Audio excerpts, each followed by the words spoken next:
Hello everyone, this is Siege Over 992 and today we're back for another brand new video, and we all find ourselves in the week of dread, worry, anxiety, stress and hope trips. You know what I mean? It's Old Firm week and everywhere you look someone is talking about the Old Firm, and it might just be because I've accidentally punched my desk there by a second that caused the camera to shake, and the fact that it is me trips, but we're not actually here to cash in on Old Firm week and the Old Firm buzz. Nah, we're here to do what you guys requested last week, to go ahead and look at a couple players in this league that suit Scottish football that I think could be a benefit to this team, whilst discussing a couple other names that I've seen bandied about, and give my opinion. And as we do go down this rabbit hole, if you don't mind hitting a like button, that'd be greatly appreciated, as I imagine not many people will be interested in this video as they're going to be distracted with the Old Firm. But a lot of people asked for it last week, and I'm here to give you the content these hopefully want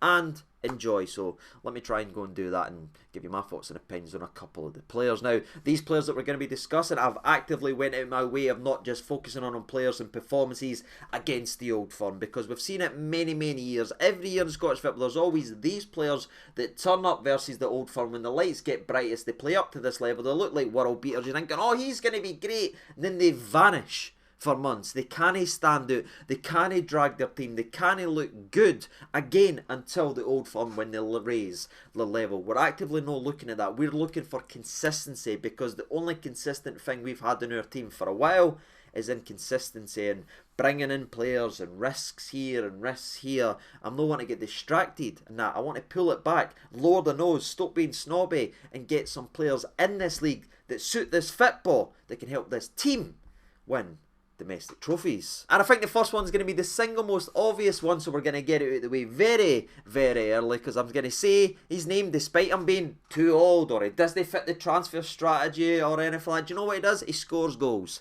ladies and gentlemen. Goals wins you games, and 3 points week in and week out wins you silverware. I am of course talking about none other than the PFA's Player of the Year, Lawrence Shanklin, the guy that's just went ahead and became and been announced as the best player in Scottish football this season. Still, to this day, has people turning their nose up and saying they didn't actually want him. These want to win things, ladies and gentlemen. Well, let's bring in the best players for this league, and that is quite clearly Lawrence Shanklin, after another phenomenal campaign in which he played 44 games. He had 36 goal contributions, and what's really impressive this season, and maybe in previous years when you've looked at him and you looked at the stats, Shanklin is they're not all penalties. In fact, he's missed a lot this season, ladies and gentlemen. You could argue he stopped practicing them because he thought Tavernier would be taking them in after January. You could look at it that way, but it's just his other parts of the game, you know what I mean? And obviously we've spent a lot of years. I wanted them in this January. I made that very clear. I said it'd actually be negligence if we didn't go ahead and sign him with the money that's available in terms of Champions League. Well, I could bring in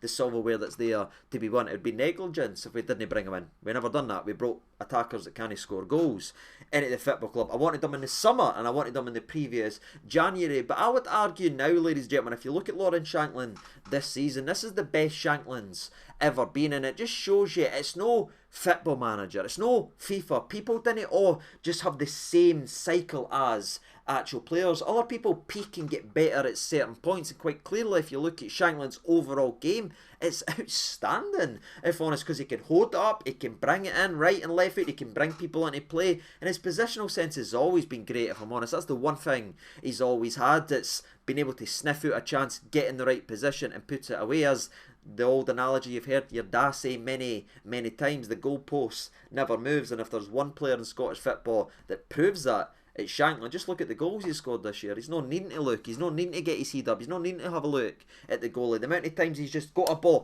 hit it on a sixpence and scored a goal this season has been simply outstanding. And aye, it's quite an obvious one clearly, but again, I'm banging once again on the Shanklin drum, despite me thinking it's never gonna happen. I just didn't understand why we wouldn't want the best player in this country, as he is, holding that award in to this football club. Again, if you gave Lawrence Shanklin 5 chances, you'll probably get you 3 goals. You give any of your attackers 5 chances, you'll probably get one. And over a 38 game season, we've seen what that looks like. Some good moments, some highs, and then some disappointing losses that would have been irrelevant and wouldn't have happened if we took the 1, 2, 3, 4 or 5 chances we had before we ended up getting frustrated and losing the game.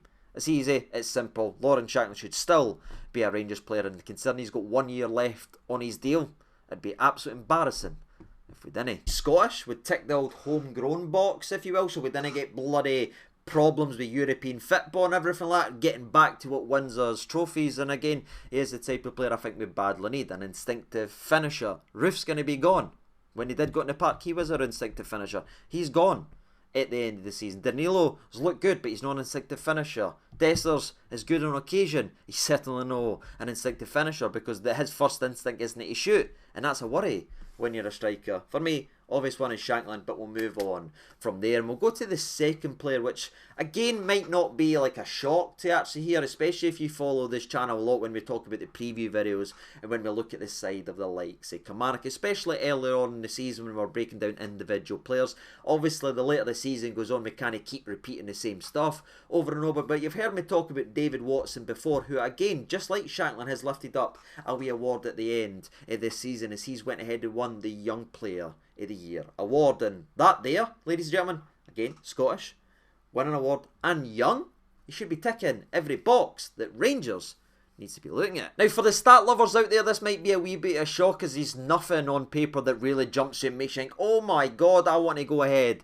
and buy him. He's no that. He's a genuine eye test player that you've got to watch the games, not just highlights, to really appreciate the talent this man's actually got. And I'll be honest, it wasn't really on my radar at the start of the old season, you know what I mean? I was looking at other names, another name we'll mention in a couple of minutes and everything like that, but after the very first game this season where we got beat, when he played a wee bit more of a defensive route in terms of the midfield for 90 minutes where Kilmarnock beat us 1-0 at Rugby Park, I went, who the hell is that guy that's absolutely bossing our midfield? It was a 19-year-old laddie, ladies and gentlemen, and ever since that moment he's just continued to get better and better and better. And I'd argue the way that Derek McInnes has used them and managed them and maybe rotated them now and again has been expertly done, as well as he's not gave them too much too early. He's kind of slowly but surely drip fed them in terms of the league football. Now he's a much more consistent player for them that can affect 3 different areas in the midfield. Again, just like when he bodied our entire midfield on the opening day of the season, he can play a wee bit more defensive, getting the ball for the back line and carrying it and then playing the pass. Or he can play right in the middle of the park, the heartbeat in the middle of the park, springing passes about, going box to box with the engine he's got. He's obviously a young lad as well, so he's very, very fit. But again, he's also got the attacking instincts to play further forward, where I don't think he would be that player for us in terms of the attacking midfield playing in the 10th position. But you're looking at a 19-year-old laddie that's just won the Young Player of the Year, who's played in 3 major parts of the midfield for his team this season and been a success at each and every single area. For me, ladies and gentlemen, this is an absolute no-brainer, and it's the exact type of thing we used to do when this team used to be filled and had people in our game that understood our game, that was suited to our game, that helped us go ahead and win trophies. Again, I'm not saying we need a completely all Scottish living, I'm not saying that, but if you look at the Scottish teams that had success, there was cornerstones and there was spines built from this league that know this league. And this young laddie is so damn impressive if you watch him, and he can do a wee bit of everything, a jack of all trades, if you will. And again, he's just 19, so he might just become a master. He has just 8 goal contributions in 42 games so far for Kilmarnock this season, with 5 goals and 3 assists. Now, 2 of those goals have been against Celtic, and that got a lot of people looking at the laddie, being interested in the laddie. We appreciate to see that for the laddie. But again, he's an eye test player. You watch him, how he impacts the game, fit as well, can run all day. Availability is the best ability, especially if you're talking about a Rangers side. This is the one I really, really want for the middle of the park, and I can see him being a massive success over the next couple of years, and that's what we need, ladies and gentlemen. Something we can say, aye, is going to be a success. Been brilliant all year, and I'd love to see him at Rangers. It is worth noting that he is contracted to 2026, so you'd probably need to pay a little bit for him, but with the money we're throwing out, $3.5 million for this duffer and this duffer and this duffer, maybe, just maybe, it's worth looking and spending maybe a third of that on someone who's talented and who's got the potential. If he's want to make it more sexy, let's call him Davito Watsino or something like, you know what I mean, instead of David Watson. Maybe that'll get more people interested. Maybe we'll throw a Z in his name or a hyphen in his name and people appreciate him a little bit more. But that is someone that if we're not looking at, I don't know what we're actually doing. Now, the first two I feel like I mentioned has got everybody saying, yes, CJ, we've heard you talk about these players quite a lot this season. Nothing surprised me so far. You might even be getting a little bit bored, and I do apologise about that, but I didn't want to just throw you crap for the sake of crap. These are two players I genuinely believe would be a major success in this football club. The next player might be a little bit controversial because, again, he is one you can look at maybe the pros and negatives, but we're actually going to stay with Kilmarnock, ladies and gentlemen. You know where I'm going with this. It is none other than Danny Armstrong. And oh my God, CJ wants to win league titles and he's talking about signing two Kilmarnock players. This is embarrassing. Naismith and Boyd? Anyone? Someone just shouted Jordan Jones at me in the comment section below, and that was a fantastic return of serve. What are you, Djokovic? Anyway, give me a couple minutes. And I mentioned Jordan Jones for the perfect because, again, when you step back, you think of Danny Armstrong. Maybe it's because they look similar, they play in the similar position, and everything like that. They sort of play in a way very, very similar. It'll be the laziest comparison to actually do. It'll just be another Jordan Jones situation. And I get why you would say that, but if you actually pay attention, they are vastly, vastly different players in terms of effectiveness and genuine consistency. And that's the difference. Jordan Jones was on the day player. Fantastic against the Old Firm. Always dangerous versus Celtic. Always dangerous versus Rangers. But he would disappear for 3 months. What we're making this list for this time is looking at the players that's been consistent. Shanklin, consistent all season. Watson, consistent all season. Danny Armstrong, consistent all season. So consistent, in fact, I don't understand why no one else is actually talking about him. He's played 44 games this season. He has 9 goals and 14 assists. 14 assists, and no one is talking about him at all. Oh, he's 26. Oh, he's this. That doesn't matter. He's playing in this league, and he's playing and being a very effective in this league. It's absolutely incredible the season this man is actually having. He's actually played 36 games in terms of league football, if you will, and in that he has 10 assists and 6 goals, meaning he has 16 goal contributions in 36 games in just league football. The thing that matters the most, meaning every time he pulls on a pair of bits and hears a whistle, he is averaging a goal or an assist just over 1 out of 2 games. That's incredible. And where you have to start to worry and everything like that, or you step back and say, maybe it's maybe just having a fluke season. No, it's no. We talked about him a lot last season as well, where he played 47 games in which he had 12 goals and 10 assists. So it means if you take a step back in the last 2 years of football, this man has played 91 games for Kilmarnock, and in those 91 games in Scottish football, he is averaging a goal or an assist 1 every 2 games. That isn't turning up for the brightest lights. That's consistent quality, and consistent quality in the winged position. Do you really need me to sit here, look you in the eyes and say we might just need that with the likes of Scotty Wright and everything being bombed out? Not only does he tick the homegrown box as well, I know he's Irish but he's going to be playing for Scotland, but he's played here for numerous years. He ticks that box right there, but you're noticing something we've mentioned. He's played 91 games in 2 years. I think if you add up all our attacking players together this season, it didn't come close to that. Ladies and gentlemen, he's available, he's consistent, he's a winger with threat for buttons.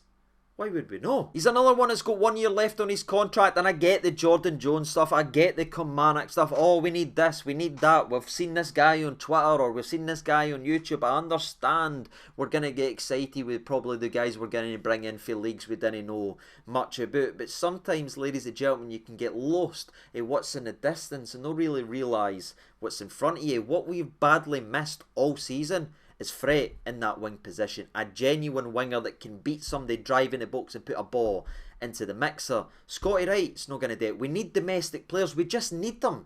Ladies and gentlemen, we're going to keep getting punished in European football. We're going to keep getting held back in Scottish football. There's a domestic guy right there.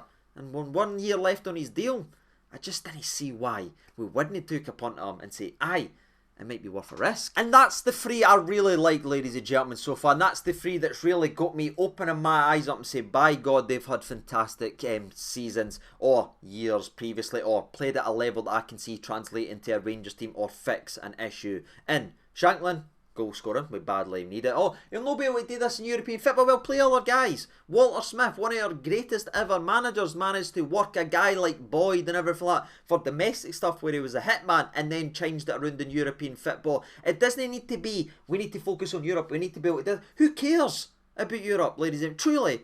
I want to win trophies in Scottish football. I want to win the league. Shanklin brings you the goals. Watson will bring us consistency and availability in the middle of the park, something we badly needed, as has Danny Armstrong. I nearly said George Jones again. Yeah, as is Danny Armstrong bringing in the wing position. With the outgoings were expected in the summer, the Scott Wrights and everything like that. Seema's probably going to go back. Fabio Silva's going to go back. We don't know what we're doing with Oscar Cortez. Rabi Matondo can't play 2 games in a month. Ladies and gentlemen, we need people out there. And that's why I'm looking at those three, and that's who's really stood out to me. But I know there is other names out there, and we're probably going to be discussing a couple more at once, because I know there's Connor Barron. People love Connor Barron. They keep saying, we need to sign him. What do you think about this guy? What do you think about this guy? And I get it, ladies and gentlemen. He is a talented player. Yeah, and everybody I'm going to talk about today, ladies and gentlemen, if there's one player I'd probably expect us to sign, it probably would be Connor Barron, as he fits the profile and everything like that. And my only thing about Connor Barron, when he's on the park, he's a good player. I wouldn't say he's been as impressive as David Watson. I'd say that in the middle of the park. You can shout me in the comment section below. For me, I'm all in on David Watson. That's who I'd bring in. I get what people like in Connor Barron's wee bit of a pit bull. He's got a wee bit about him. But what scares me to death, and I know we shouldn't hold it against the player, and I hate talking about it, but I'm sick of making the same mistakes year upon year, every single transfer window. The guy's injury record scares me to death. And it's nothing against him. I hope he never gets another injury the rest of his career and he goes on to be a fantastic player. But we just can't seem to roll the dice and get a wee bit lucky. You look at it over the last 3 seasons, this laddie has had injuries. He's been sort of rotated and managed. He's been an unused sub 12 times this season because they've been managing his fitness and been managing this and no one to risk up flares. The previous season he missed 20 games to injuries. The previous season on that he missed 9 games to injuries. He's just one of these guys, unfortunately, picks up knocks at injuries. And when you look at an injury department as bad as ours, a squad that is as bad as ours with injuries, can we really afford to bring in someone else? That'd be my only question. That'd be my only worry, ladies and gentlemen. It's why when you put Connor Barron with David Watson on a scale, I'm going this way every day of the actual week. Another name that's heavily linked and heavily spoke about and heavily fired about in terms of Scottish talent in this league is the young emergence of Lenon Miller, who's absolutely burst onto the scene for Motherwell. Despite being just 17 years old, has become one of their most consistent and best players in a season where Motherwell has been everything but consistent. They've needed the occasional bright spark, and it's got to be said, this young laddie, who again is just 17, has came in and sort of filled that void from the first minute to where we are in the season now, and it has been a very, very impressive campaign. Maybe an underrated campaign when people actually look at it, but again, it's such a stat generation. Everyone cares about that, but if you watch him, how he gets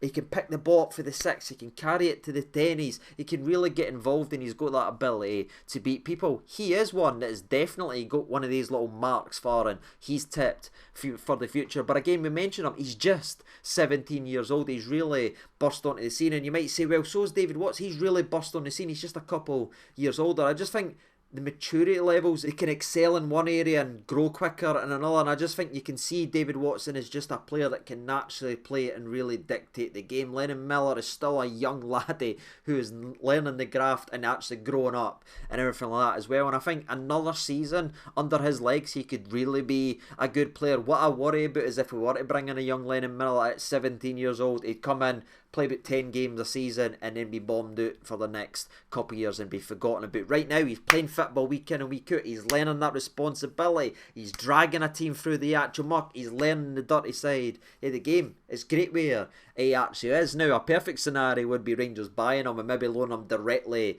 to Motherwell for a year, because again, he's just got a year left on his deal, and if you mess around, if you faff about, and if you wait too long, that's a contract extension for Lenon Miller. And then it's a lot more money, and then they're going to be wanting the types of David Turnbull money that they got for Celtic. What was it, $3.5 million or something? Motherwell's no daft when it comes to shifting the players, and they will be definitely identifying that lad and they're trying the best to pin him down to protect his value. It's just whether you can nip in, unsettle, and try and bring him in with the promise that he gets to play first team football next year. That's where I sit with the Lenon Miller situation. I've had it asked to me a lot of times, Jinky, you can come in and play right away. Maybe, ladies and gentlemen, who am I to say no? You know what I mean? I'm just a fan, but again, he's just such a young lad. He's still in. I'd love to see him get another year and another experience of playing top flight football in his old legs at that scenario. And another name that's constantly mentioned is another person who was also up for the Young Player of the Year. You're sort of not noticing the Scottish talent, and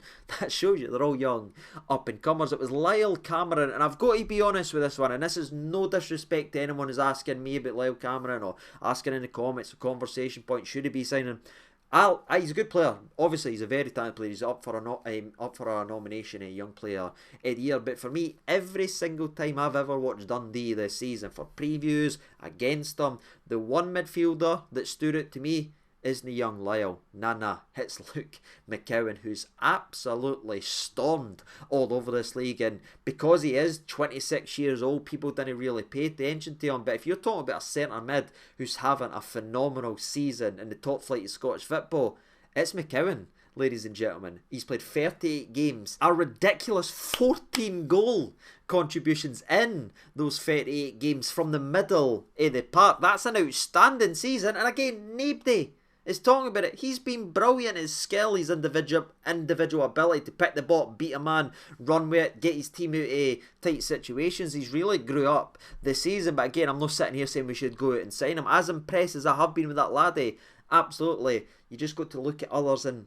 it doesn't look like one for me, and that's the same for Lyle Cameron. I think he's a very good player. I think McCowan will be a pain in the ass for us over the next couple of years, but into a Rangers team, I'm not quite sure about in that aspect. Again, there is some talent in Scottish football. There genuinely is, and if you look at it, the three that I've mentioned and sort of highlight as the units I must buy this summer, Shanklin, Armstrong and Watson, for me, are ready to go in a Rangers team, and I can see a Watson doing a similar job to John Lundstram. I really could, ladies and gentlemen, and then he's got that added going forward on as well. Danny Armstrong, compare him to any other wingers, I dare you to right now, and Shanklin, can you compare him to the forwards? Again, Lenon Miller, very talented player. If you want to bring him in, loan him back out, get him another experience, absolutely. And Connor Barron, who's probably the one we're going to end up signing this summer, if I'm honest with you, is one I'd probably look to avoid just because of his scary injury history. But that is my thoughts and opinions on the Scottish talent. The talent that's in Scottish football,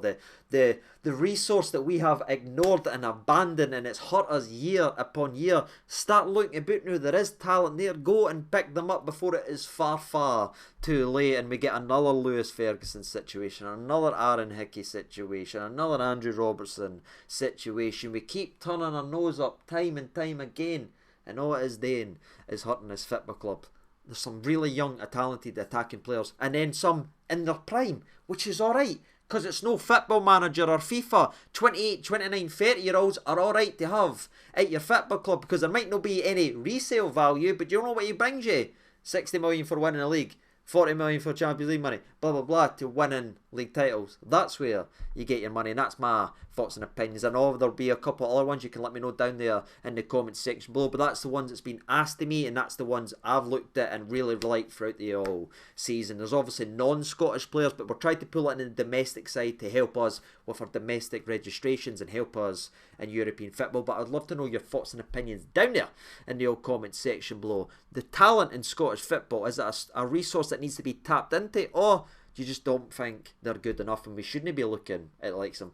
That's the way you look at it. Fair enough, ladies and gentlemen. But again, this is a video a lot of you requested. Hopefully you've enjoyed it, and let me know your opinions down there in the comment section below. And any other videos you want, let me know in the comments, ladies and gentlemen. We will spend the summer discussing it all right here as I try and give you the content you want. But until next time, I've been CJ92. Thank you so much for watching. All the best, and bye-bye.